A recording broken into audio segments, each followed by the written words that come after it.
darling. Thank you very much. That's all very well. And it's a corking new album. Oh, thank you. Yeah.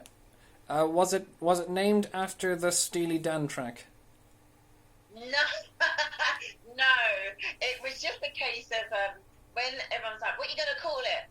And it was a case of, I don't even know if my manager said, "How about do it again?" And one of us was like, "Do it again," just because of the fact that they're songs that they're covers. They've been done, but I wanted to do it again just my way because I love them that much. So I wish I thought about it because Steely Dan are amazing, but no, it wasn't after them. Okay.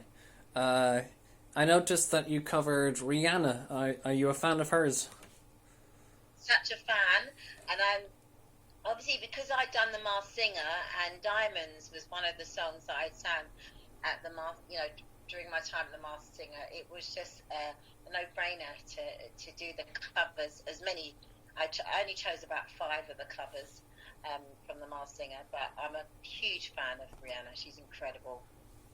Indeed, and I liked your version of Womack and Womack. Have you long been a fan of theirs?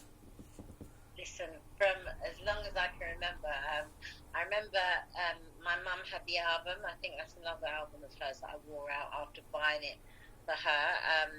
And basically, from a youngster, from maybe, I don't know how old I was when I first discovered that album. The album, was it, hang on, Love Wars by Womack, and that song was on it. So, always been a huge fan, loved it when I was in school. I actually sing it during my set when I do shows. Oh, cool. So I love it, and it gets such an amazing response that I was really pleased that I could do it for them. I know I didn't do that for the Masked Singer, but I did, I do it on my live shows, and it was just a no-brainer to cover it because I was choosing some of my favourite covers outside of my Masked Singer covers, so that was one of my favourites. So yeah, love them and love them. Okay. What was the Masked Singer like? Wow, it was an experience that was incredible. I mean, I always say to people after I stopped being a Mona Lisa about how hot it was under the mask, because I wasn't the only one who had to wear a mask, but aside from that, it was incredible. My time on there was incredible. The whole team were incredible. The secrecy, which I say to everybody, was like military precision. So much so that I don't think the military had anything on the Masked Singer operatives. Honestly, it was crazy. And it was just such a fun thing to be a part of. But I tell you what, the full extent of what you're taking part in, didn't really it wasn't really revealed really until I was at home watching it. It's one thing to be in the midst of something, but to take it in for all its glory, for me, it wasn't until I was at home watching it, as was everybody else every weekend, that I just saw the magnitude and the amazingness of the production. And although you were aware at the time that it's all great, but to see it when you're not in it from a different perspective was phenomenal. So, like I said, it was incredible. The show was amazing. I had so much fun. I've had so much love since I was unmasked on the show. So many people, on Twitter, Facebook, Instagram, just saying so many amazing things, and it's all down to the show. It really was such fun. Well, that's fantastic. Yeah. I saw. I didn't see the show myself, but I could see the stir it was stirring up on Twitter. Yeah.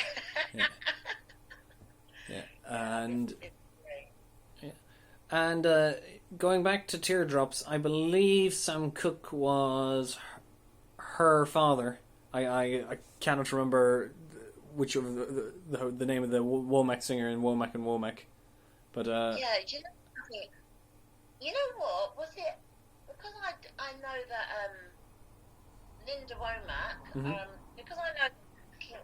Oh, hang on! Who did you say was her father? Sam Cooke. Sam Cooke. I didn't even know that it was her father. Yeah, it was. That's a bit of history there. I didn't know that Sam Cooke was her father. Andrew Rochford from Cuddly Toy told me that. So when I interviewed him. Oh wow! And I love Andrew. I've met him, and he's incredible. Oh yeah. But no, that's an amazing fact. I'll remember that in future. Okay. I was wondering, was that the reason why you chose Sam Cooke and Linda Womack? No, totally separate. For me, singing Sam Cooke, when I I was younger, and in fact, up until recently, I used to sing that song in the shower. And if I'd be on tour and I'm, my manager's trying to get my attention, and she's like, "Where's she gone?" And I'm in the shower, I'd be singing along, or just singing, and sometimes not even playing. It would just be in my head, the Sam Cooke song, and I would sing it. And it's one that, when it was a question of, okay, what covers would you like to cover? What ones would you like to do? That was a no-brainer, because I loved it so much, and continue to love it. And although he's incredible, and people are like, "How dare you think you have the audacity to cover that song? It's huge." I'm not trying to sing like him or any of the greats of which I've covered their songs. It's just me playing it. It's like an homage to, all these amazing singer-songwriters that have gone before me, and I just want to, kind of sing their songs and do it again, not because they need doing it again, because I'm doing it again because I love it. So so that totally. Yeah. I don't understand that snobbery myself. If you can't do that, or it's like when people say to Paul McCartney. People always like, they are, and they do say that, but I'm like, you know what? It's a case of, somebody recently asked, would I ever cover a Whitney Houston song? Now, I would cry, because she's incredible. For me to even attempt it, so I know if I'm going to sing a Whitney song, it wouldn't be to try and sound like her, because no one else can do that. She's too incredible. But just to a little version, or an alternative version. Not that it needs it, but just because it's fun and it can be done, and that would be my approach. When you're singing things, just to enjoy it and have fun with it. So, you're right. There shouldn't be snobbery, but I'm afraid in this day and age that it still exists. Yeah. I mean, Paul McCartney gets slammed whenever he sings a John Lennon song, even though that's his writing partner. No. I can't believe it. People are just mean, aren't they? But, if anyone can sing a John Lennon song, it has to be a former Beatle. Mind you, can even say former, because it doesn't matter. You leave the group, whatever happens, but they'll always be remembered as a Beatle, the super group back in the day. So I think he's loud. Unfortunately, there's always going to be haters, and what can you do? Nothing. But, I'm sure that won't stop Paul McCartney from singing, a John Lennon song. What can you say? Absolutely. He's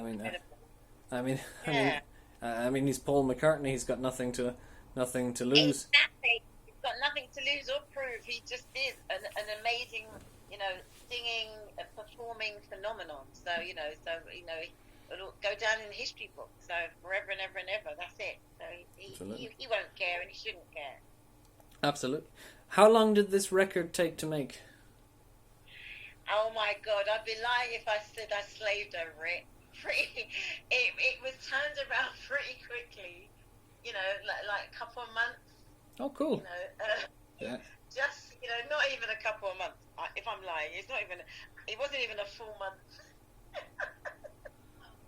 All right, production-wise, so the guys had to do their stuff production-wise, but for me, apart from the new songs, which, I'd already started writing new material for a new album, which eventually became a covers album, so I didn't need all the rest of the songs as yet. They'll go on to the next album. Yeah. But, in terms of, it was covers, so going into the studio and just singing the songs my way and doing what I do and having fun with them, that was a pretty quick process for that. And I think the longest part of it just came from everybody having to, do the production side of things. So it wasn't one of those albums that was, we had to slave away and do. But that's probably because musically, there's great songs, and it's just to do my version. Absolutely.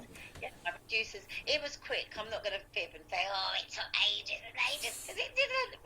That's how much fun it was to do. That's good. I know Bob Dylan is an influence of yours, and that's how he records, just in and get it done. Yeah.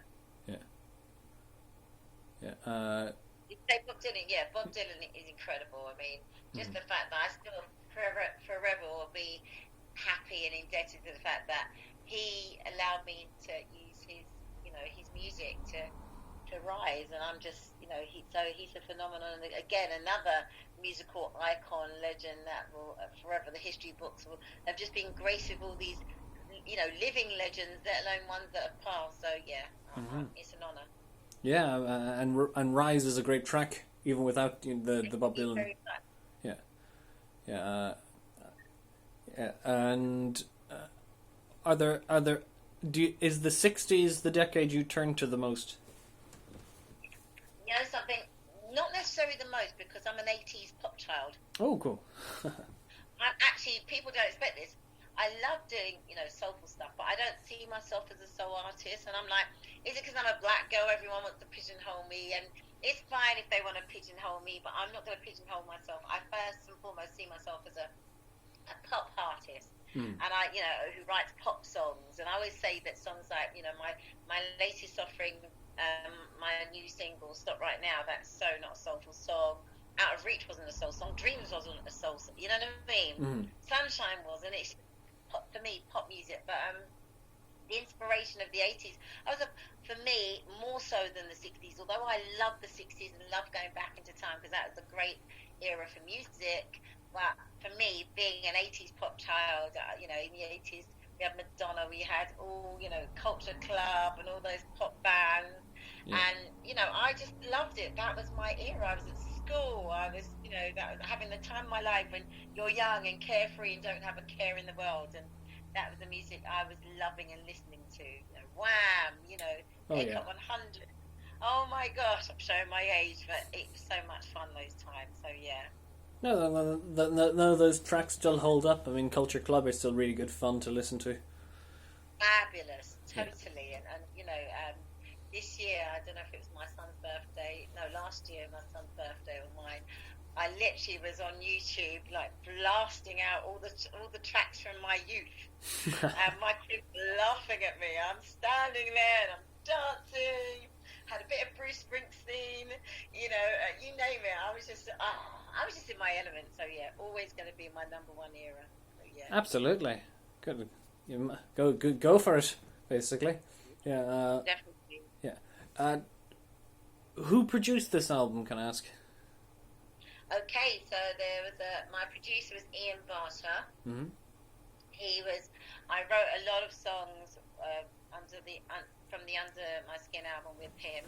Mm-hmm. So there were songs like Put Up a Fight, was that with Ian? Put Up a Fight was with Ian. Under My Skin was with Ian Barter. Every Step was with Ian Barter. So a lot of the songs on the album, I had a couple of main producers. One was Steve Crescenthu of the Corinne Bailey Ray record, Put Your Records On. He co-produced that, co-wrote that one. Mm-hmm. Pardon? No, but I'm referencing. So with this record, because of the fact it was a quick turnaround and there wasn't so many original songs, we wanted a particular sound, and so we used Ian to kind of do that sound across the album. So he's the main producer of this album, and that was fun because I do adore him. Well, it's a very crisp sounding album, I have to say. It's very polished. Oh, thank. Well, listen, that's the team, the producers. That's my label. That's Felix. Felix Howard. From he kind of A&R'd the record along with my manager Lisa Bennington, Jamie. Oh God. Yeah, there's so many different people, but in terms of making it as polished as could be, I can't take responsibility for that. I can only go deliver the vocals. When it came to my own songs, write these songs and do melodies that people enjoyed and write lyrics that people love. But the end result, where that it's all in the production. These guys, like I said, Ian Barter, etc., they're the ones who really should have all the credit, because it's a joy to listen to. I listen to it and I'm thinking, oh my gosh, I wish I could do this stuff. I wish I could produce, but I can't. That's not my thing. So I let the professionals come in and do it, and they did a great job. So thank you. Oh yeah, you chose well in that department. Thank you very much. Were there any singers or any covers that you considered singing but didn't make it to the final cut of the album? Listen, if I start telling you, the list will be endless.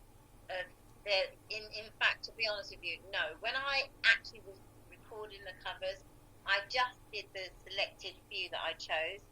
But in terms of trying to navigate and trying to whittle down the songs that I'd love to, that were contenders for the album, too many to mention. I mean, there were songs by Chuck Khan. I can't even, the list. There was even like pop songs like Waiting for A Star by, I thought it was, I can't remember, Starship. I've probably got that wrong, but there's so many different songs that I have loved, and I've just wanted to just sing. And it was a case of, no, just whittle it down. Let's make it, part soulful, using some of the pop songs that you love, and, contemporary runs. And the fact that The Masked Singer actually inspired this album because of the fact that I did about 6 songs on The Masked Singer, and I took 5 of them. Okay. And put them in this album. But the whole inspiration for a covers album only came about because of The Masked Singer. Had I not done The Masked Singer, then I wouldn't have been looking to do a covers album right now. Yeah. But it just made sense. When the program, when I finished recording, which was in September, a lot of, everyone around me who was doing the show, like, there's one called Lauren Fleet who books all the talent and stuff like that. She was like, "Oh my God, Gab, you've got to cover, the Billie Eilish one and do some songs." My manager was there. Everyone was like, not that everyone knew, but for those who knew I'd taken part in the show, only those behind the scenes and like my management, everyone was like, "Oh, it might be a good idea to do an album that incorporates the covers that I did for the show."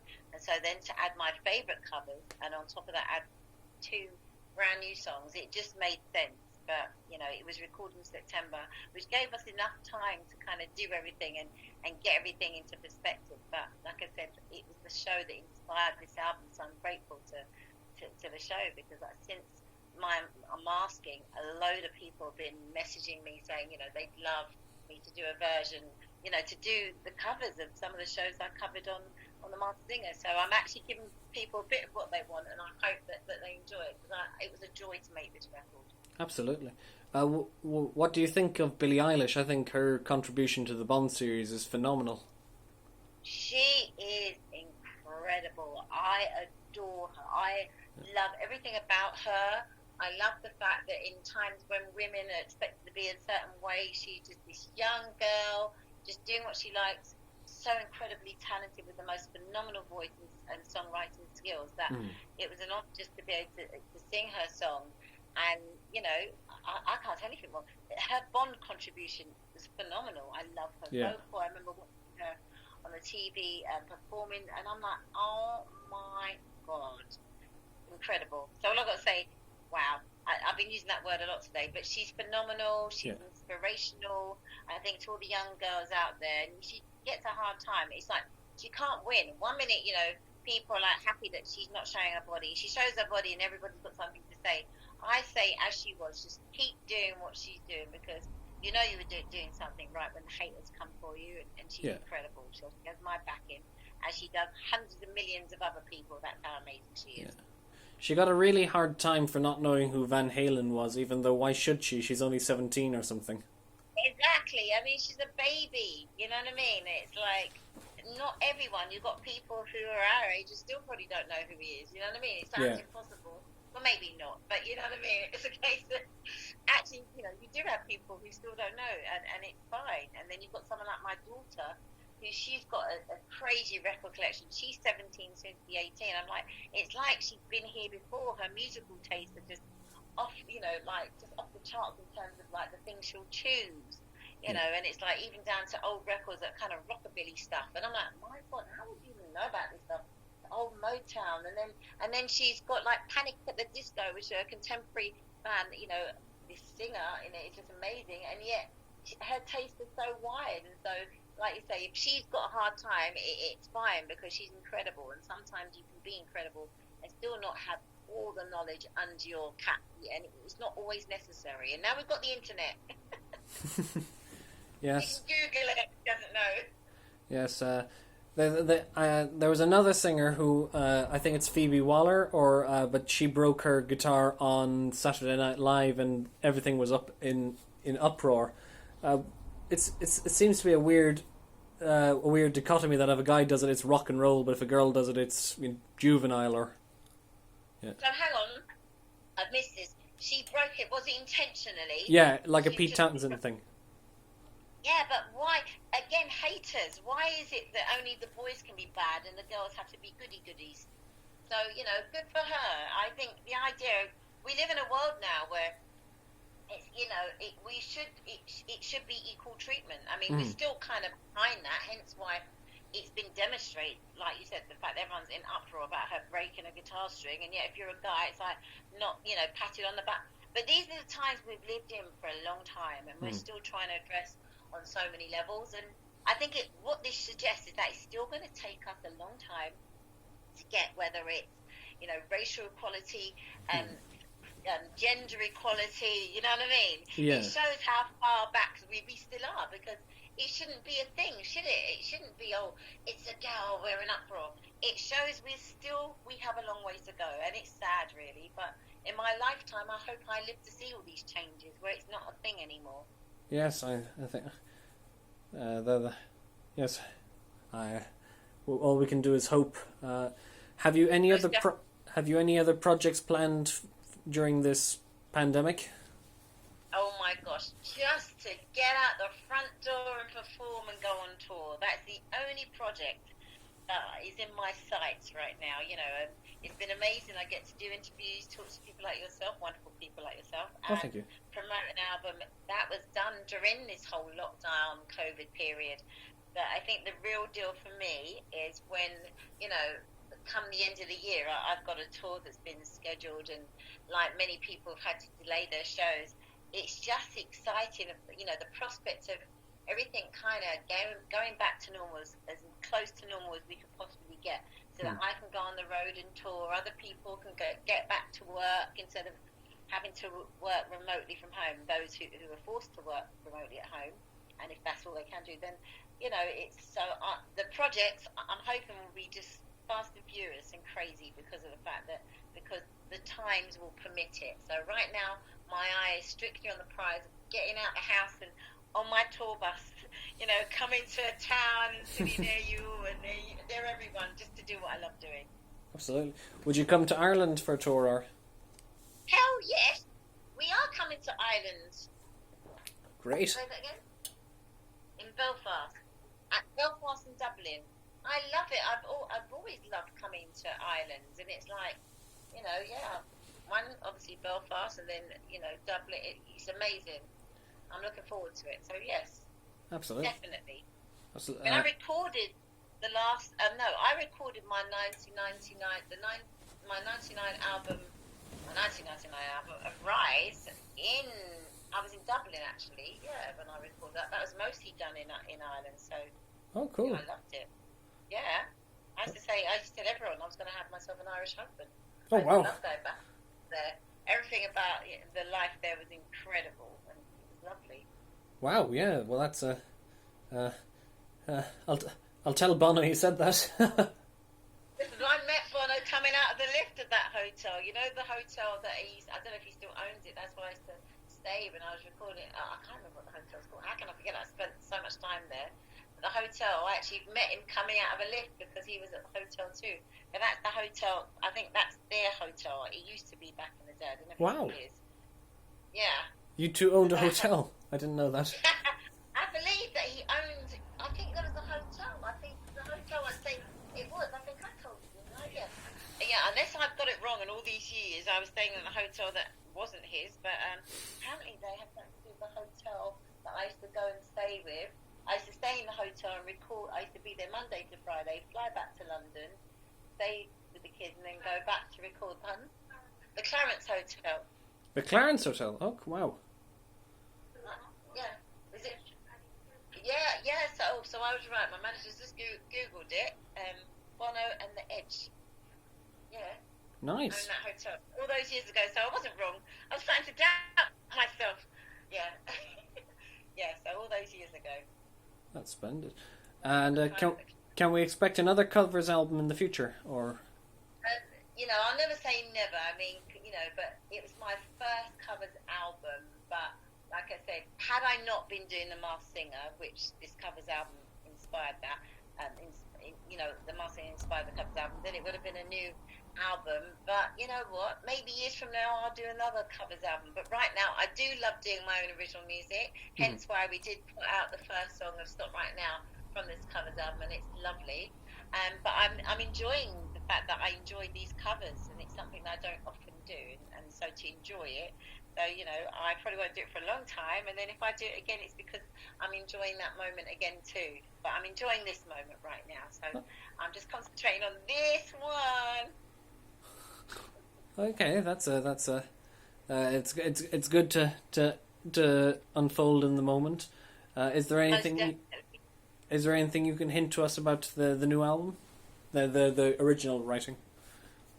Oh, the original! Oh my God! So the original writing, it's just a case of, because let's just say I was working with Ian Barter on original songs, and another guy, Steve Chrysanthou. These are both the producers that I was writing with on the last album, Under My Skin, and I had so much fun because had been the first time that I'd worked with both of them, and I enjoyed it. I mean, for years I spent time working with the most amazing producers, and almost being scared to write with other people because you don't know, when you're out of your comfort zone, what you can do. And then I ended up hooking up with Steve Chrysanthou and Ian Barter separately, but hooking up musically, not for any naughty.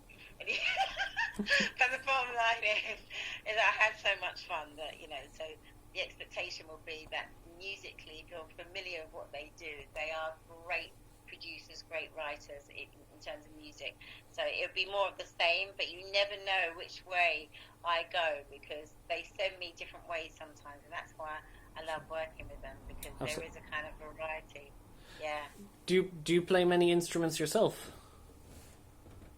The only instrument I play is my voice.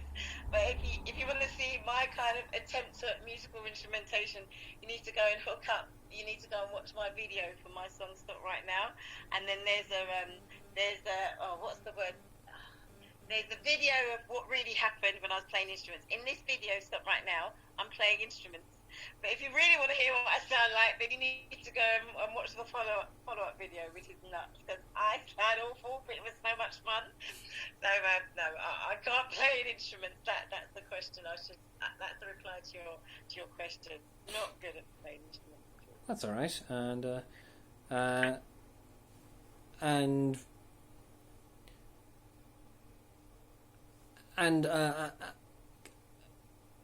And as someone with long curly hair myself, I've always been impressed with your indelible brow.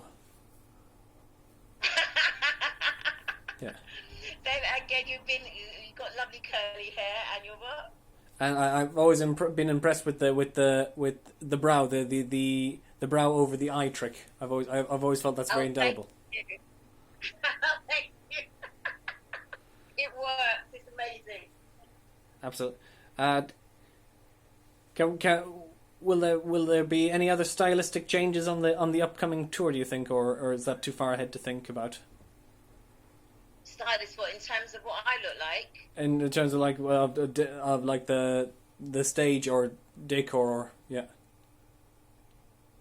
So I have no idea as yet. It's always for people to come up, but I don't think I have amazing staging. I think that by the time my band get put on that stage and they take their positions and they start doing their funky stuff, yeah, and then I come in and start singing and doing my madness on stage, I think it just leaves, I don't know what space it leaves for people to kind of get creative on my stage.